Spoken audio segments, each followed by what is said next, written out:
So these are the oil drum frames, and there are two lenses, and I will show you how to remove and install each lens. So first, you're going to turn the glasses over and try and pull the top part of the rim and the bottom part out while pushing the lens out. And you're going to do the same for the other side.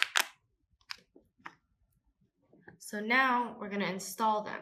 So we're going to take the frames in one hand and the lens in the other, and we're going to put this end of the lens in first, so the one that's closest to the ear.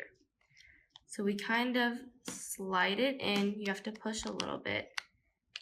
Kind of slide it in, and then you just push, and that should be it. And now let's do the other side. So on this side, we put in the side that's closest to the ear first. So we kind of slide it in and kind of push. So to make sure that your lenses are secure, try and move them back and forth. If they don't move, that's how you know they're in snug.